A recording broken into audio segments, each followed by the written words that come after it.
Hey guys, happy Thursday. So I'm just going to run through your study guide real quick. I would go ahead and print it out or have it like available on a screen next to this, and I'm going to run through all the answers and make sure that you have everything right. So number one is how is pressure calculated? It is force, which is measured in newtons over meters squared. So force over meters squared. Force over area is what it is.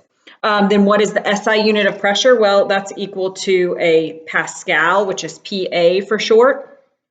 And then it says, what is a Pascal equal to? That's number 3. So it's newtons over meters squared is what a Pascal is equal to. So you take this and then it gets this fancy unit, but they mean the same thing.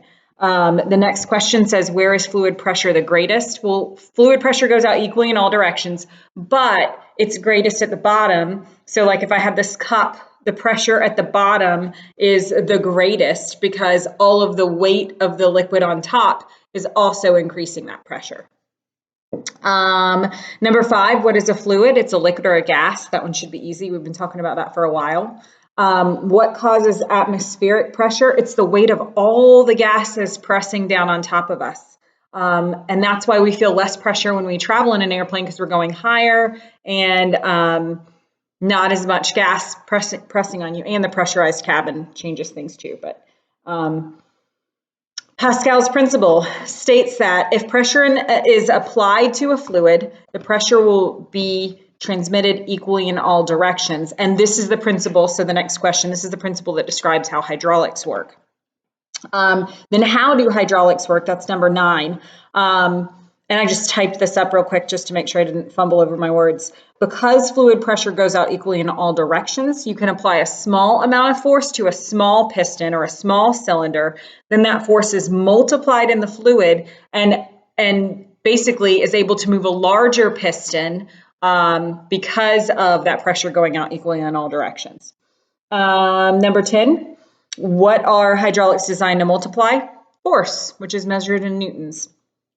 Number 11, the upward force acting on a bird's wing, that's lift.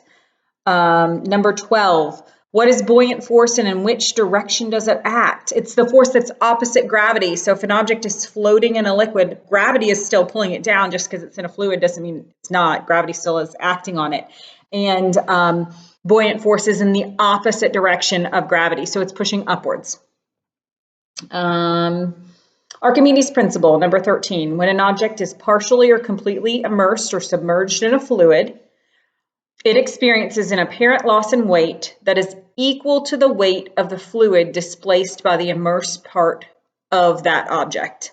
So that's the answer to that one. What determines if an object floats? If the object displaces enough water to support the weight of it. So pushing more water out of the way. That's why we did that penny boat lad. Number 15. With density, if the density is greater than 1 in pure water, then the object will sink. If the density is less than 1 of the object, remember water has a density of 1 gram per cubic centimeter or 1 gram per milliliter, either one. And if it's less than 1, the object will float, or the substance will float, whatever it is. Number 16, what happens to air pressure as your altitude increases? I talked about this earlier. You get less air pressure. So because you've got less gases pressing down on you. And then Bernoulli's principle, as the speed of a fluid increases, pressure decreases. So if you have high moving air, faster moving air on that little curve of the wing on the top, you've got lower pressure. And on the bottom, you're going to have slower moving air, which generates higher pressure. So that high pressure pushes up and generates lift. And then your last question is, what is the relationship between buoyant force and weight? If the object is floating, they're equal because the buoyant force is supporting the weight of the object. And remember, weight is the pull of gravity. So if it's floating, they're equal.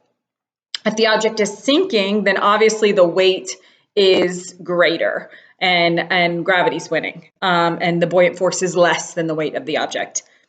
That's it. That's all you have to do on this Thursday. So make sure your study guide's in order. Just look back over the last videos. Look back over your notes. Tomorrow you have a quick test, multiple choice, not too painful. And then we've got one more chapter and 2 more weeks, which is insane. That's crazy. I can't wait to get to summer and then get back to school so I can actually see you guys again. This has been hard, like doing this and not really doing this in class the normal way. But I hope this was helpful. As always, reach out to me if you're confused on any of these. That's all I got. Bye, guys.